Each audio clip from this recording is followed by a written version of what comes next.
بسم اللہ الرحمن الرحیم۔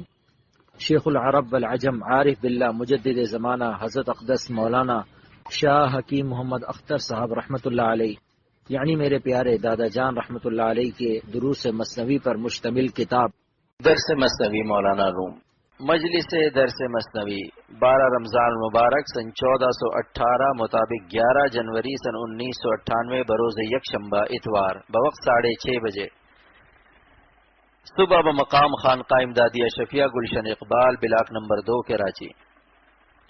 شہوت دنیا مثال گلخن است، شہوت دنیا مثال گلخن است کہ عزو حمام تقوی روشن است، کہ عزو حمام تقوی روشن است۔ فرمایا کہ اللہ تعالیٰ ارشاد فرماتے ہیں کہ ہم نے انسان کو ما ان دافق سے پیدا کیا۔ دافق کے معنی ہے کودنے والا، جس کی منی میں اتنی طاقت ہو کہ کود کر کے نکلے اسی کی اولاد ہوتی ہے، اور جو بہہ کر نکلے پانی کی طرح رقیق ہو جائے تو ایسے لوگوں کے اولاد نہیں ہوتی۔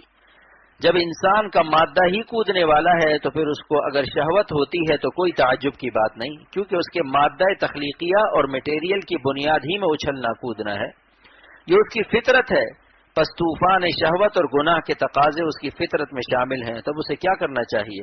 اللہ کے خوف سے اپنے کو بچائے اور گناہ کے تقاضوں پر ہمت کر کے عمل نہ کرے، کیونکہ اگر گناہ کا تقاضا ہی نہ ہو تو تقوی ثابت نہیں ہو سکتا۔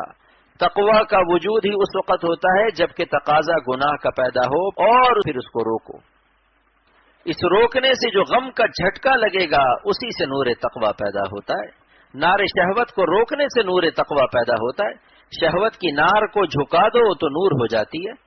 نور کا واو جھکا ہوا ہوتا ہے اور نار اکڑی بھی ہوتی ہے۔ نار میں الف ہے، لہذا نار شہوت کو جھکاؤ اور اس کو قابو میں لاؤ، پھر اسی سے نور تقوی پیدا ہو جائے گا۔ اگر کسی کے اندر بری خواہش اور گناہ کے تقاضے نہ ہو تو وہ شخص متقی ہو ہی نہیں سکتا، لیکن بے وقوف لوگ ان تقاضوں سے گھبراتے ہیں، حتیٰ کہ بعض نادان مرید بھی سمجھتا ہے کہ اتنے دن ہو گئے مرید ہوئے، اللہ اللہ بھی کر رہا ہوں لیکن گناہ کا تقاضا ختم نہیں ہو رہا۔ معلوم ہوتا ہے کہ خانقاہ سے مجھے فیض حاصل نہیں ہوا۔ یہ انتہائی نادان صوفی ہے جو صوفی تقاضائے معصیت سے گھبراتا ہے۔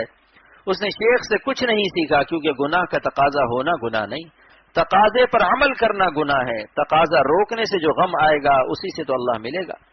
اسباب قرب کو آپ اسباب بعد کیوں سمجھتے ہیں؟ اگر لکڑی بھی نہ رہے تو چولہا روشن کیسے ہوگا؟ اسی کو مولانا رومی شعر میں فرماتے ہیں کہ گناہ کے تقاضے ایندھن ہے تقوی کا۔ تقوی کا حمام گرم ہی ہوتا ہے تقاضائے معصیت کو اللہ کے خوف کی آگ میں جلانے سے۔ اسی آگ سے نور تقوی پیدا ہوتا ہے۔ یہ تقاضے تقوی کا ایندھن اور میٹیریل ہیں، جو اس کو ختم کرنا چاہتا ہے بے وقوف ہے۔ اس لیے گناہوں کے تقاضوں کی شدت سے کبھی گھبرانا نہیں چاہیے۔ جس کے دل میں تقاضے زیادہ ہیں سمجھ لو اس کو اللہ تعالیٰ نے ایندھن زیادہ دیا ہے، اور ایندھن کا زیادہ ہونا نعمت ہے، کیونکہ زیادہ ایندھن جلاؤ گے تو نور بھی زیادہ پیدا ہوگا۔ نفس میں تقاضے جتنے زیادہ ہوں گے اتنا ہی تقاضوں کو روکنے میں مجاہدہ زیادہ ہوگا، اور جتنا مجاہدہ زیادہ ہوگا اتنا ہی زیادہ اور قوی تقوی کا نور پیدا ہوگا۔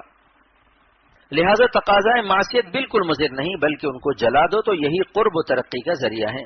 اللہ کی محبت اور تقوی کی بریانی تقاضوں کے ایندھن سے تیار ہوتی ہے، اس لیے تمنا مت کرو کہ ایندھن ہی ختم ہو جائے۔ اگر ایندھن نہ ہوگا تو بریانی کیسے پکے گی؟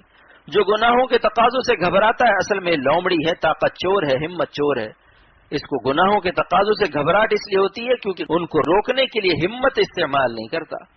ان کو روک کر تو دیکھو کہ کتنا نور پا جاؤ گے۔ ایک دم ایسی پرواز عطا ہوگی کہ بڑے بڑے عبادت گزار اس مقام پر نہیں پہنچ سکیں گے۔ آپ کی روح کا جہاز ایک دم ٹیک آف کر جائے گا۔ آپ جانتے ہیں کہ جب جہاز ٹیک آف کرتا ہے تو کتنا ایندھن خرچ ہوتا ہے؟ 2-3 ہزار گیلن پیٹرول اس وقت خرچ ہو جاتا ہے۔ تو جو شخص اللہ کی طرف اڑنا چاہتا ہے اس کو پیٹرول زیادہ چاہیے۔ اللہ نے اسباب پیدا کر دیے، لیلاؤں کو پیدا کر دیا، حسینوں کو پیدا کر دیا، تاکہ میرے بندے گناہ سے بچ کر اپنے دل پر غم اٹھائیں، اور اسی سے ہم ان کو پیٹرول اور پرواز کی طاقت دے دیں۔ یہ قاعدہ کلیہ ہے کہ مشاہدہ بقدر مجاہدہ، اللہ کے راستے میں جو جتنا غم اٹھائے گا اتنی ہی بلند اس کی پرواز ہوگی۔ اسی لیے شاہ ولی اللہ صاحب محدث دہلوی رحمۃ اللہ علیہ نے فرمایا کہ ہجڑے کو ولایت خاصہ نہیں مل سکتی، کیونکہ اس کے اندر گناہوں کے تقاضے نہیں ہوتے۔ ولایت عامہ ملے گی اور جنت میں بھی چلا جائے گا، مگر ولایت خاصہ، وہ خاص قرب جو اولیاء صدیقین کو عطا ہوتا ہے وہ انہی کو عطا ہوتا ہے جن کے نفس میں تقاضے ہوں، پھر انہیں روک کر غم اٹھاتے ہوں۔ یہی ہے کف النفس عن الہوی۔ اسی ہوا اور شہوت کو مولانا نے شعر میں ایندھن قرار دیا ہے، جس کو جلانے سے یعنی ان کے مقتضا پر عمل نہ کرنے سے ہی تقویٰ کی بھٹی روشن ہوتی ہے۔ چنانش انس و مستی داد حق، چنانش انس و مستی داد حق، کہ نہ زندہ یادش آمد نئے غسق، کہ نہ زندہ یادش آمد نئے غسق۔ ارشاد فرمایا کہ مولانا کے شعر کا حاصل یہ کہ اللہ کے راستے کے غم سے گھبراؤ مت۔ اللہ کے راستے کا غم اتنا قیمتی ہے کہ دنیا بھر کی خوشیوں سے زیادہ قیمتی ہے۔ جتنی منزل قیمتی ہوتی ہے اس کے راستے کی تکلیف بھی اتنی قیمتی ہوتی ہے اور محسوس بھی نہیں ہوتی۔ تو اللہ کے قرب کی منزل اتنی قیمتی ہے کہ دنیا میں اس سے قیمتی کوئی منزل نہیں ہے۔ پس اللہ کے راستے کا غم کتنا قیمتی ہوگا، ان کے راستے کے کانٹے کتنے قیمتی ہوں گے۔ حضرت یوسف علیہ السلام کو زلیخا نے گناہ کی دعوت دی اور اسے دھمکی دی کہ اگر میری فرمائش پوری نہیں کرو گے تو ہم تمہیں قید خانے میں ڈلوا دیں گے۔ ہم بادشاہ کی بیوی ہیں۔ آپ نے اس سے کچھ نہیں کہا بلکہ اللہ سے رجوع کیا، اپنے رب کو پکارا، رب السجن احب الیہ۔ اس آیت میں اشارہ ہے کہ ایسے وقت میں اللہ سے رجوع ہو جاؤ، جب زمین والے تم کو ستائیں تو آسمان والے سے فریاد کرو۔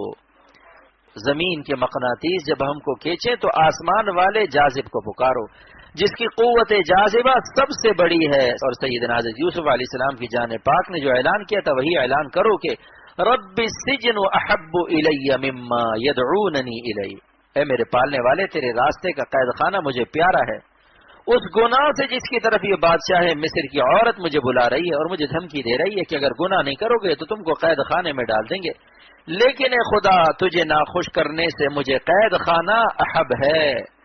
تیری لذت قرب کے سامنے ساری دنیا کے رنج و صعوبتیں ہیچ ہیں، تیرے راستے کا غم سارے عالم کی خوشیوں سے مجھے عزیز تر ہے۔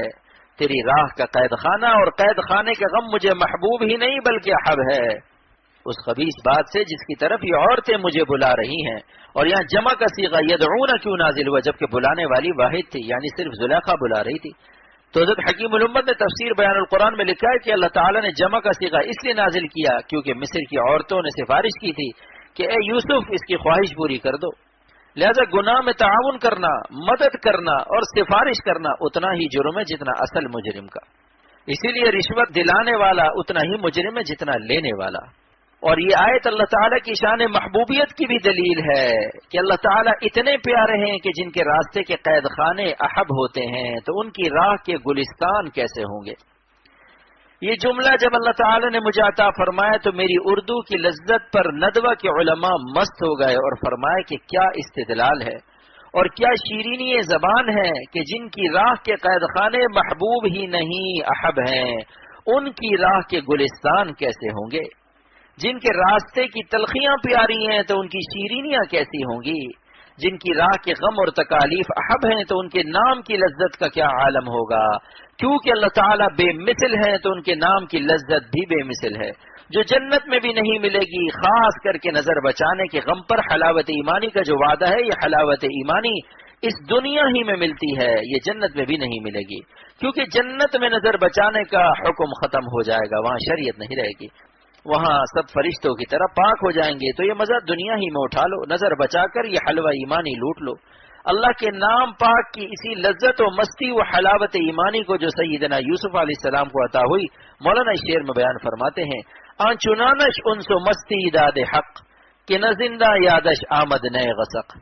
زنان مصر کی دعوت گناہ کو رد کرنے اور اللہ تعالیٰ کی نافرمانی سے بچنے کی پاداش میں جب حضرت یوسف علیہ السلام کو قید خانے میں داخل کیا گیا تو اللہ تعالیٰ نے انہیں ایسی مستی دے دی کہ نہ انہیں قید خانہ یاد آیا نہ قید خانے کی تاریکی یاد آئی۔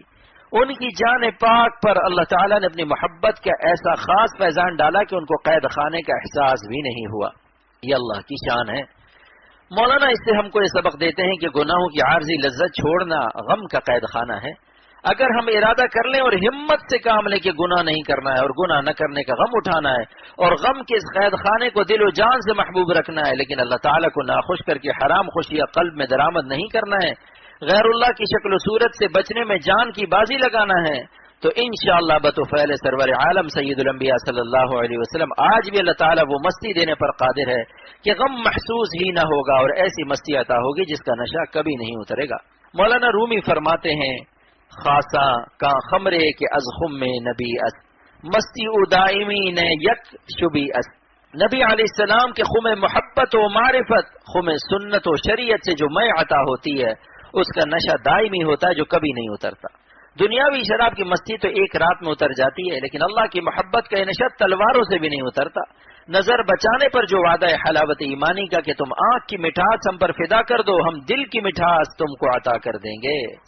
تم حلاوت بصارت ہم پر فدا کر دو، ہم حلاوت بصیرت تم کو دے دیں گے۔ یہ علامہ ابن جوزی رحمۃ اللہ علیہ کے الفاظ ہیں جو بہت بڑے عالم اور ولی اللہ گزرے۔ فرماتے ہیں کہ اللہ نے ہم سے آنکھوں کی حلاوت مانگی ہے کہ حرام نظر مت ڈالو، حسینوں کو مت دیکھو تو اللہ تمہارے دل کو حلاوت ایمانی دے دے گا۔ آنکھ کا مزہ لے لیا اور دل کو مست کر دیا، اللہ نے حرام مستی کو حرام فرما کر ہمارا دل مست کر دیا۔ دل کی مستی اور حلال مستی اور اللہ کی عطا فرمودہ مستی اور وہ مستی جس سے اللہ خوش ہے، یہ مستی اللہ کے راستے کا غم اٹھانے سے نصیب ہوتی ہے، نظر بچانے کا غم اٹھانے سے ملتی ہے، حسینوں سے دور رہنے کے غم پر ملتی ہے۔ اسی پر میرا شعر ہے جس کو سن کر ایک بڑے عالم نے فرمایا کہ آپ کا یہ شعر نہایت حسین ہے۔ وہ کیا شعر ہے؟ میرے ایام غم بھی عید رہے، میرے ایام غم بھی عید رہے، ان سے کچھ فاصلے مفید رہے۔ اللہ کے خوف سے حسینوں سے نظر بچائی تو دل میں غم آیا، اور غم کے ساتھ ہی فوراً دل میں حلاوت ایمانی عطا ہوئی۔ حدیث پاک کے الفاظ ہیں من ترکھا مخافتی یجد حلاوتہ فی قلبہ، یہی حلوہ ایمانی ہے جس سے اللہ کے عاشقوں کی ہر وقت عید ہے۔ عام لوگوں کو تو سال میں ایک عید ملتی ہے اور عید کے دنوں میں حلوہ ملتا ہے، لیکن خدا تعالیٰ کے عاشقوں کو اور ان کے غلاموں کو بے پردگی اور عریانی کے اس دور میں ہر وقت نظر بچانی پڑتی ہے، اس لیے ان کو ہر وقت حلوہ ایمانی نصیب ہوتا ہے، اس لیے ان کی ہر وقت عید ہے۔ اگر دن میں 100 بار نظر بچائی تو 100 دفعہ اس کی عید ہو گئی، کیونکہ 100 دفعہ حلوہ ایمانی نصیب ہوا، جس کی لذت قلب محسوس کرتا ہے۔ دنیا میں ایسی عید سوائے عاشقان خدا کے کسی کو نصیب نہیں۔ اس لیے خصوصاً غیر ملکی علماء سے کہتا ہوں کہ لندن ایئرپورٹ ہو، نیو یارک ایئرپورٹ ہو یا جرمن ایئرپورٹ ہو، نظر بچانے کے غم سے پریشان نہ ہوا کریں۔ یہ سوچیں کہ یہ حلوہ ایمانی کا تکوینی انتظام ہے۔ آج حلاوت ایمانی کی دولت ایئرپورٹوں پر، سڑکوں پر، بازاروں میں تقسیم ہو رہی ہے کہ نظر بچاؤ اور حلوہ ایمانی سے مست ہو جاؤ۔ اس غم کو سر آنکھوں پر رکھو۔ حضرت حکیم الامت تھانوی رحمۃ اللہ علیہ فرماتے ہیں کہ نظر کو بچانے سے نفس کو تو غم ہوتا ہے مگر روح میں اتنا ہی نور اسی وقت پیدا ہو جاتا ہے۔ جتنا آپ کے دل میں غم آیا اتنا ہی نور آپ کے دل میں داخل ہوگا۔ مثلا اگر نفس میں 1 کلو غم آیا تو فوراً 1 ہی کلو نور روح کے اندر پیدا ہو جائے گا۔ یہی حلاوت ایمانی ہے جس کے مزے کو میں نے اس مصرے میں بیان کیا کہ میرے ایام غم بھی عید رہے، میرے ایام غم بھی عید رہے، اور دوسرے مصرے میں حسینوں سے بچنے کا فائدہ بیان ہوا، ان سے کچھ فاصلے مفید رہے۔ حسینوں سے فاصلے مفید رہے کہ اس کی بدولت حلاوت ایمانی نصیب ہوئی۔ دیکھیے ٹرک پر بھی لکھوا دیتے ہیں کہ فاصلہ رکھیے تاکہ ایکسیڈنٹ نہ ہو جائے، اور پیٹرول پمپ والے بھی لکھ کر لگاتے ہیں کہ نو اسموکنگ پلیز۔ عرب والے لکھتے ہیں ممنوع التدخین، اور اردو والے لکھتے ہیں یہاں سگریٹ پینا منع ہے، تاکہ ان کے پیٹرول پمپ میں آگ نہ لگ جائے۔ تو کیا ایمان والوں کو اس کی ضرورت نہیں ہوگی کہ حسن کے شعلوں سے دوری رہے تاکہ ایمان کے پیٹرول پمپ میں آگ نہ لگ جائے؟ کیا اس دنیاوی پیٹرول کی قیمت ایمان سے زیادہ ہے؟ یہ حسن ایمان میں ایسی آگ لگا دیتا ہے جیسے چنگاری پیٹرول میں، لہٰذا ان آگ جیسے گالوں کو مت دیکھو۔ خواجہ صاحب فرماتے ہیں دیکھ ان آتشی رخوں کو نہ دیکھ، دیکھ ان آتشی رخوں کو نہ دیکھ، ان کی جانب نہ آنکھ اٹھا زنہار، ان کی جانب نہ آنکھ اٹھا زنہار، دور ہی سے یہ کہہ الہی خیر، دور ہی سے یہ کہہ الہی خیر، وقنا ربنا عذاب النار۔ نامحرم عورتوں یہ حسین لڑکوں کے لال لال گال جہنم کی آگ ہے، یا اللہ ہمیں جہنم کی آگ سے بچا، کیونکہ ان کے گال بھی لال ہیں اور دوزخ کی آگ بھی لال ہے، لہٰذا یہ لال گال لال آگ تک پہنچانے والے ہیں۔ اس لیے خواجہ صاحب فرماتے ہیں کہ ان کو نہ دیکھو اور پناہ مانگو۔ جو لوگ نظر کی حفاظت نہیں کرتے ساری عمر کے حج اور عمرے، تبلیغ کے اور خانقاہوں کے چلے، ذکر و اذکار و تلاوت اور رات بھر تہجد کے سجدے سب ضائع ہو جاتے ہیں، کیونکہ عبادت کے نور کو گناہوں کی ظلمت کھا جاتی ہے۔ عام لوگ کہتے ہیں کہ بھائی ہم نے نہ لیا نہ دیا، صرف دیکھ لیا، اور آپ اتنا شور مچا رہے ہیں۔ ارے بھائی ہم شور نہیں مچاتے، قرآن شریف میں اللہ تعالیٰ کا حکم ہے یغضوا من ابصارہم، اے ایمان والو نظر کو نیچی کر لو۔ اگر بدنظری میں نقصان نہ ہوتا تو بھلا اللہ پاک منع فرماتے؟ کیا کوئی ابا مفید چیز سے اپنے بچوں کو منع کرے گا؟ اللہ پاک تو ارحم الراحمین ہے، بھلا ارحم الراحمین ہم کو مفید چیزوں سے منع کرے گا؟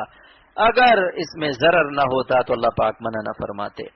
ان کا منع فرمانا دلیل ہے کہ اس میں ضرر ہی ضرر ہے، اور سرور عالم صلی اللہ علیہ وسلم رحمۃ للعالمین ہے۔ اگر بد نظری مفید ہوتی تو آپ یہ ارشاد نہ فرماتے کہ زنا العین النظر، بد نظری آنکھوں کا زنا ہے۔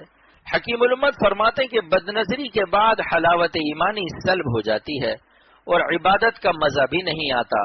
تلاوت کرے گا مگر اس کی تلاوت بے کیف ہوگی کیونکہ دماغ میں وہی صورت ہوگی.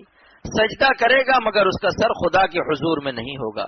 ایک بدنظری کرنے والے نے بتایا کہ میں نے ڈش انٹینا دیکھ لیا، ننگی فلم تھی اور دیکھنے والا سید زادہ تھا. اس نے کہا کہ 6 ماہ ہو گئے لیکن جب سجدہ کرتا ہوں تو اسی ننگی عورت کی شرمگاہ پر میرا سر ہوتا ہے. سبحان ربی الاعلی زبان سے کہتا ہوں مگر سر وہیں ہوتا ہے کیونکہ دماغ سے کسی وقت اس کا دھیان نہیں نکلتا. بتائیے بدنظری کرا کے شیطان نے سجدہ کہاں کرا دیا؟ جو سر خدا کے حضور سے مشرف ہوتا اس کو کتنی گندی جگہ پر ذلیل کر دیا.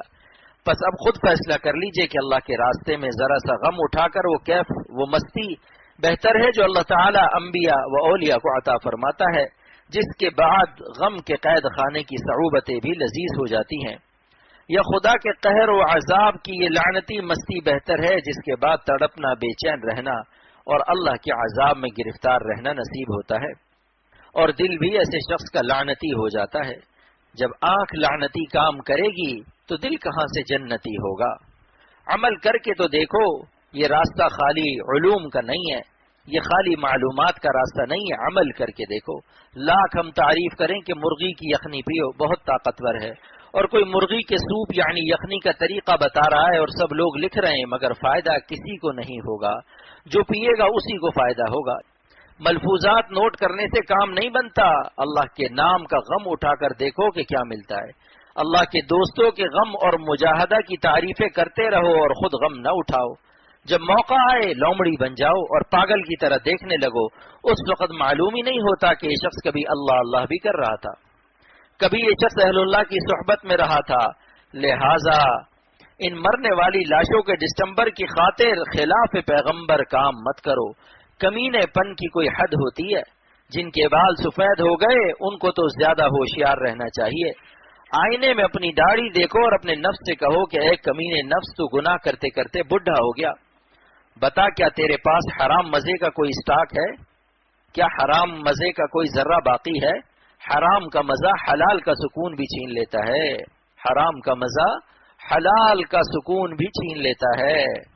لہذا بہت بڑا نسخہ بتا رہا ہوں جلد ولی اللہ بننے کا کہ فرض، واجب اور سنت موقع ادا کر لو اور نظر بچا کر گناہوں سے بچ کر دل کا خون کر لو.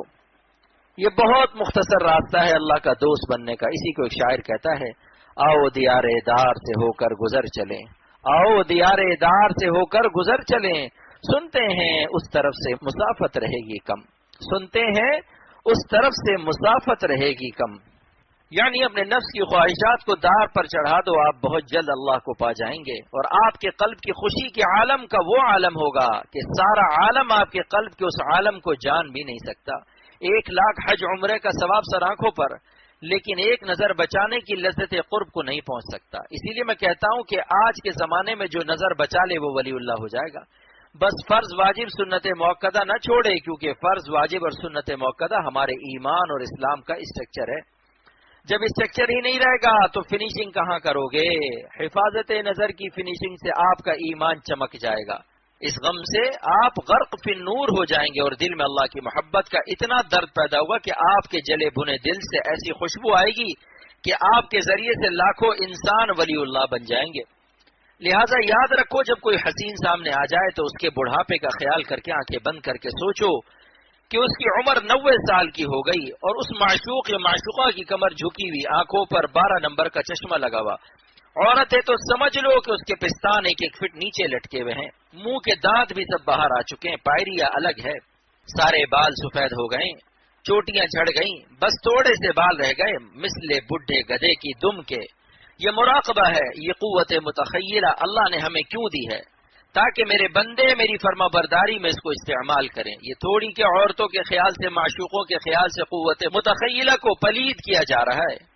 بس جس کی جوانی آپ کو فتنے میں ڈال دے فوراً اس کا بڑھاپا سوچو، لیکن نظر بچا کر. کہیں ایسا نہ ہو کہ دیکھتے ہوئے سوچنے سے آپ کی سوچ کا سوئچ ہی خراب ہو جائے اور ایسی ظلمت چھا جائے کہ دنیا عشق مجازی کے آخری اسٹیشن کی گندگیاں نظر ہی نہ آئیں اور مقدس داڑھیوں اور گول ٹوپیوں کے ساتھ ان گندے مقامات میں گر کر ذلت و خواری کی انتہا کو پہنچ جائیں.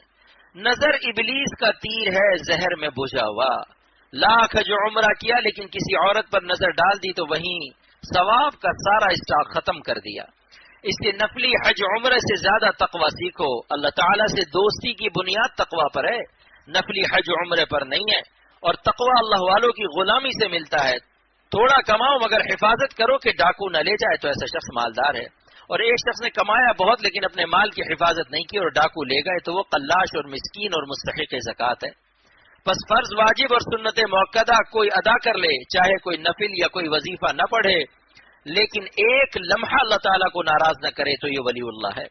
اتنا آسان راستہ اللہ کا ولی بننے کا اور کہاں پاؤ گے؟ بولو بھائی کام نہ کرو، حرام کام مت کرو، جس کام سے اللہ ناخوش ہے وہ کام نہ کرو، اللہ کی ناخوشی کو اپنے اوپر حلال مت کرو، حرام لذتوں سے مانوس نہ رہو، اللہ کے نام پر اس طرح فدا ہو جاؤ کہ حرام خوشیاں، حرام لذتیں آپ کو راس نہ آئیں. مالک پر ہر وقت نظر رکھو. خدا کو بھول جانا یہ دلیل ہے کہ یہ شخص مٹی میں پھنسا ہوا ہے، مٹی کی چیزوں سے مست ہے. بس مٹی کے کھلونوں کا غم نہ کھاؤ، اللہ تعالیٰ کے غم کو سراخوں پر رکھ لو. اس غم سے راہ فرار مت اختیار کرو. یہی لومڑی پن ہے جس کو حضرت عمر رضی اللہ تعالیٰ عنہ نے فرمایا ولا یروغ روغان الثعالب ولا یروغ روغان الثعالب.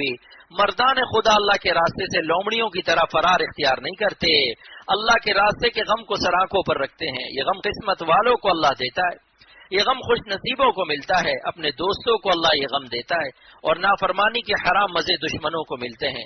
بعض لوگ کہتے ہیں کہ یہودی اور عیسائی بڑے مزے میں، ان کو اللہ اتنی دنیا دے رہا ہے، اور مولوی بیچارے مسجدوں کی چٹائیاں توڑ رہے ہیں، تہجد پڑھ رہے ہیں، اللہ کو یاد کر رہے ہیں، نظر بچانے کا غم اٹھا رہے ہیں، حسینوں کی دعوت گناہ کو ٹھکرا کر خون حسرت پی رہے ہیں. میں کہتا ہوں کہ جو لوگ اللہ کو خوش کر رہے ہیں اور حرام خوشیوں سے اپنے کو بچا کر غم اٹھا رہے ہیں، اللہ نے ان کے دل کو خوش کیا ہوا ہے، کیونکہ وہ مالک ارحم الراحمین ہے. ناممکن ہے کوئی بندہ اللہ کو خوش کرے اور اللہ اس کو خوش نہ کرے. ناممکن ہے کوئی بیٹا ابا کو خوش کرے اور ابا اس کو خوش نہ رکھے. جب مخلوق کا یہ حال ہے تو اللہ تعالیٰ کی شان کیا ہوگی؟ اس کی دلیل یہ ہے کہ اللہ والوں کے پاس بیٹھ کے دیکھ لو. اگر بے چین دل لے کر جاؤ گے تو چین و سکون لے کر اٹھو گے. جب فریج میں یہ شان ہو سکتی ہے کہ اس میں گرم بوتل رکھ دو تو ٹھنڈا کر دیتا ہے، تو اللہ والوں کے قلب میں اثر نہ ہوگا کہ بے چین دل ان کے پاس آ کر سکون پا جائیں. اس کے برعکس ان ظالموں نے نافرمانی کی، حرام خوشیوں سے اپنے نفس کو خوش کیا ہوا ہے، حسینوں پر بدنظری کر کے اپنے دل میں حرام مزوں کا اسٹاک کیا ہوا ہے. ان کے دل کی بے چینی کا مشاہدہ ان کے پاس بیٹھ کر لو کہ اگر تم بھی بے چین نہ ہو جاؤ تو کہنا. اس پر میرا قطعہ سنو جس میں اس اشکال کا جواب ہے اور جو مولانا رومی کے مذکورہ شعر کی بہترین شرح بھی ہے. دشمنوں کو عیش آب و گل دیا، دشمنوں کو عیش آب و گل دیا، دوستوں کو اپنا درد دل دیا، دوستوں کو اپنا درد دل دیا. دشمنوں کو آب و گل یعنی پانی اور مٹی کے کباب اور مٹی کی بریانی اور مٹی کی عورتیں اور عیاشیاں دے دی کہ جتنی کر سکتے ہو کر لو، لیکن دوستوں کو اپنا درد محبت عطا فرمایا. دشمنوں کو آب و گل اور دوستوں کو درد دل عطا فرمایا، لیکن دونوں میں فرق کیا ہے؟ ان کو ساحل پر بھی طغیانی ملی، ان کو ساحل پر بھی طغیانی ملی. ہم کو طوفانوں میں بھی ساحل دیا، ہم کو طوفانوں میں بھی ساحل دیا. وہ ایئر کنڈیشنوں میں خودکشی کر رہے ہیں اور اولیاء اللہ غموں کے طوفان میں ساحل کا سکون رکھتے ہیں، کیونکہ ان کے قلب کو سکینہ حاصل ہے. اس لیے کسی ولی اللہ نے کبھی خودکشی نہیں کی. تاریخ میں اس کی کوئی مثال نہیں کہ کسی ولی نے خودکشی کی ہو. ولی اللہ تو درکنار ان کے غلاموں نے بھی کبھی خودکشی نہیں کی. بس آخر میں اپنے نفس سے بھی اور آپ سب سے بھی کہتا ہوں کہ حدیث شریف میں مومن کی شان یہ بیان کی گئی ہے کہ وہ ایک سوراخ سے دو بار نہیں ڈسا جاتا.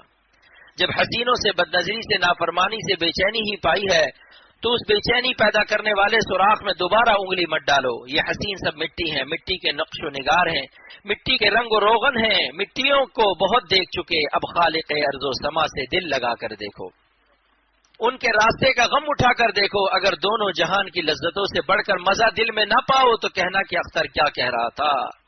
وہ کریم مالک ہے جو ایک پھول کے بدلے میں گلستان دیتا ہے. اپنی خوشیوں کا ایک پھول ان پر فدا کر دو تو اپنے قرب کا گلستان برسا دے گا. لہٰذا اللہ کی دولت قرب کو لوٹ لو اور دیر مت کرو، ورنہ ایک دن عمل کا زمانہ ختم ہو جائے گا. جب آنکھ بند ہوئی اور قلب کی حرکت فیل ہوئی اس دن کچھ نہ کر سکو گے. اگر اب نہیں تو پھر کب وقت آئے گا ان پر فدا ہونے کا؟ کیا کوئی یقین دہانی اور گارنٹی ہے کہ کب تک جیو گے؟ نہ جانے بلا لے پیا کس گھڑی، نہ جولیں بلا لے پیا کس گھڑی، تو رہ جائے تکتی کھڑی کی کھڑی، تو رہ جائے تکتی کھڑی کی کھڑی۔